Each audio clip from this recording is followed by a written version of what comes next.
Masih bersama saya Ibnu Fadil, pemirsa Anda kembali menyaksikan 3 berita utama Kaltim hari ini. Sebuah bukit di jalan alternatif di Kecamatan Sungai Pinang, Samarinda longsor. Akibatnya akses jalan tertutup.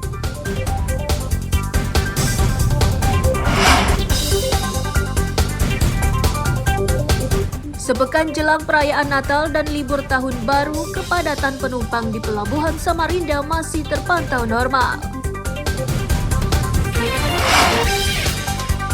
Kerap jadi sorotan wisatawan, pasokan listrik di Pulau Derawan harus segera ditangani.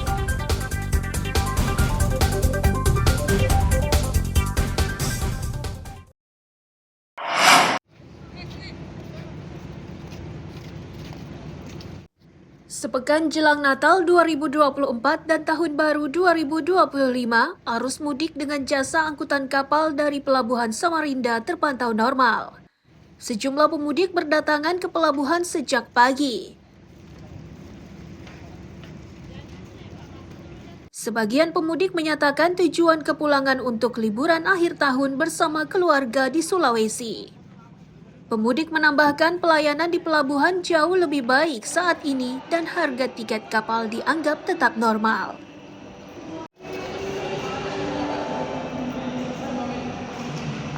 Tahun baru bersama keluarga, Pak. Keluarga ya? Iya. Sulawesinya di mana, Pak? Di Bulukumba. Bulukumba. Ini dari mana asalnya nih? Ini dari Samarinda ini. Samarinda. Sendiri? Sendiri, Pak. Bawa helm ini maksudnya apa, Pak? Ya. Kau bawa helm? Naik sepeda motor, Pak. Naik sepeda motor. Nah, untuk tahun ini seperti apa, Pak, untuk arus mudik kita, Pak? Ya. Lancar saja di pelabuhan ini atau seperti apa? Ya, alhamdulillah lancar, Pak. Ini kayaknya ada mekanisme baru untuk pintu masuk, Pak ya? Ya. Tanggapan Bapak apa nih, Pak? Ya, sudah sangat baik, Pak. Sudah lebih bagus dari yang dulu-dulu ya? Lebih bagus dari yang dulu. Dulu ya. Untuk harga tiketnya, Pak, tahun ini seperti apa? Ada kenaikan? Ya, kalau bagi saya sih normal-normal aja, Pak, seperti yang dulu. Seperti yang dulu-dulu ya. Jadi ini merayakan tahun baru di kampung ya? Iya, Pak. Otoritas pelabuhan menyatakan meski masih dalam batas normal, namun terjadi lonjakan penumpang menyambut Natal dan Tahun Baru. Kesiapan kapal mulai dari perlengkapan keselamatan hingga ruang tunggu telah disiapkan. Pihak otoritas pelabuhan sudah menyiapkan 2 pintu masuk untuk penumpang menggunakan kode batang atau barcode.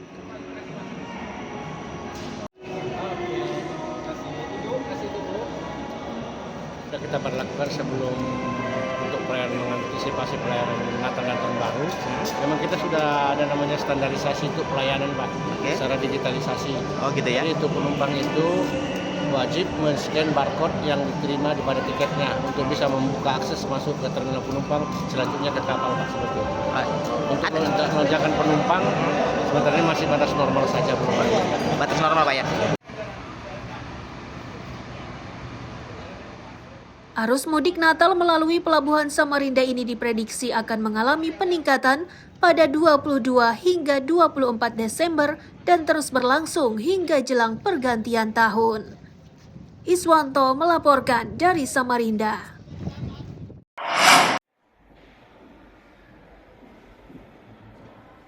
Kapolresta Balikpapan bersama pemerintah Kota Balikpapan dan TNI serta relawan melakukan konferensi video bersama Kapolda Kaltim dalam rangka pengamanan Natal 2024 dan Tahun Baru 2025 di ruang rapat Polresta Balikpapan Kamis pagi.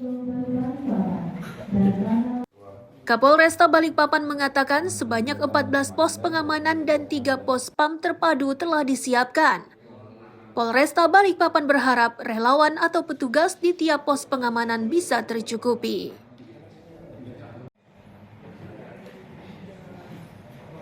Alhamdulillah hari ini kita sudah melaksanakan kegiatan rapat lintas sektoral dalam rangka menghadapi kegiatan pengamanan Natal dan Tahun Baru 2024-2025. Dalam kegiatan operasi Nataru atau operasi kemanusiaan ini, yang khususnya Polresta Balikpapan sendiri sudah menyiapkan 14 pos pengamanan dan 3 pos PAM terpadu.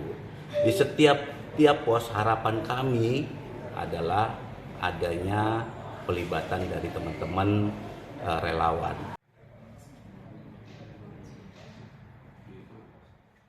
Sementara Asisten 1 Pemerintah Kota Balikpapan, Zulkifli menyatakan, semua pihak diharapkan dapat bersinergi dan berkoordinasi, serta pentingnya petugas untuk selalu siaga di pos masing-masing. Alhamdulillah hari ini telah dilaksanakan rapat koordinasi pengamanan Nataru dan tahun baru, pergantian baru Natal dan tahun baru di Polresta Balikpapan. Alhamdulillah sudah disampaikan beberapa arahan dan beberapa diskusi.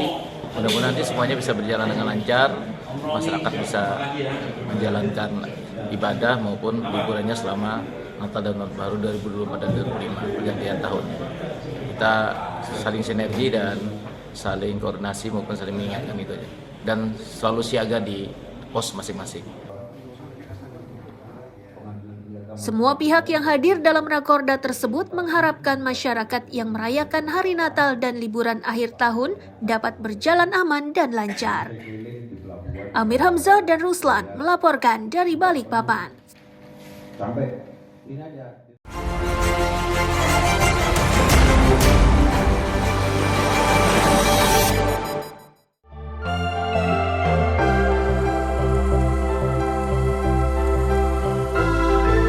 Perkampungan nelayan yang terletak di wilayah Manggar, Balikpapan Timur ini yang didatangi oleh Menteri Energi dan Sumber Daya Mineral Bahlil Lahadalia Sabtu lalu untuk berdiskusi ringan dan membahas ketersediaan bahan bakar jenis solar yang digunakan para nelayan untuk melaut. Setelah mendengarkan keluhan para nelayan, Bahlil berjanji untuk memangkas birokrasi perizinan pendirian SPBU nelayan.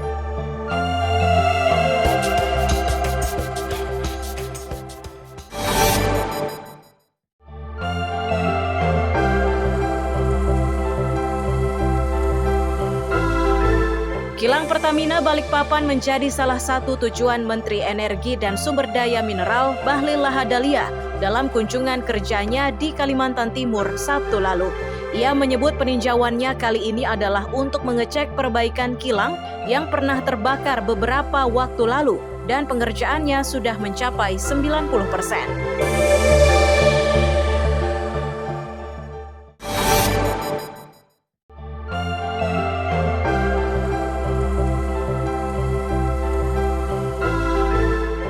Warga Jalan Mugirejo, Gang Lestari, Kelurahan Mugirejo, Sungai Pinang, Samarinda dihebohkan dengan penemuan mayat pensiunan aparatur sipil negara di kediamannya minggu lalu. Jasad pria tersebut diketahui bernama Sahrani berusia 77 tahun.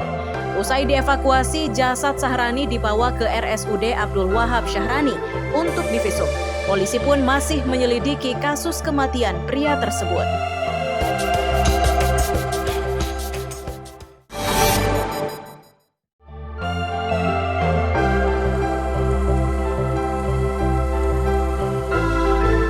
Seorang pria berusia 45 tahun ditemukan tewas di dalam rumahnya di Kompleks Perumahan Kayu Manis, Jalan Wahid Hashim 2, Kelurahan Sempaja Barat, Kecamatan Samarinda Utara, Senin lalu.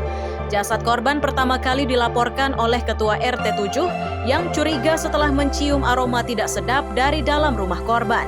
Jasad korban dibawa ke kamar jenazah RSUD Abdul Wahab Syahrani, Samarinda untuk pemeriksaan lebih lanjut guna memastikan penyebab kematiannya.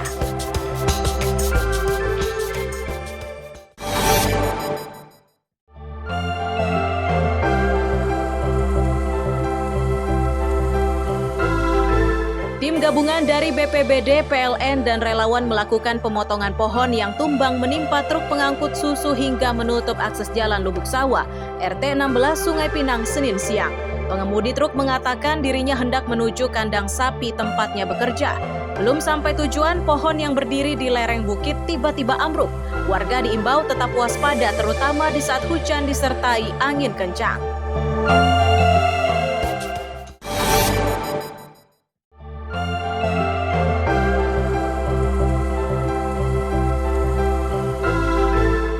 Kepala Badan Narkotika Nasional Republik Indonesia Martinus Hukom datang ke kampung yang banyak peredaran narkoba di Kelurahan Selumit, Pantai, Kota Tarakan, Kalimantan Utara.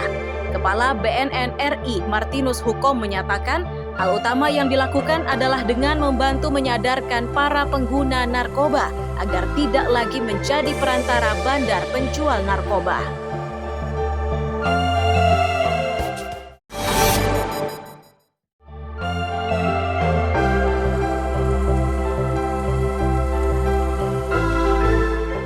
Penyelenggara Bandar Udara Kalimarau Teluk Bayur Berau akan segera menurunkan harga tiket jelang Natal dan Tahun Baru. Kebijakan tersebut sesuai dengan instruksi Presiden. Penurunan harga tiket akan berlaku dari tanggal 18 Desember 2024 hingga 5 Januari 2025. Sementara penyelenggara bandara akan memantau secara berkala arus penumpang setelah kebijakan penurunan tiket pesawat.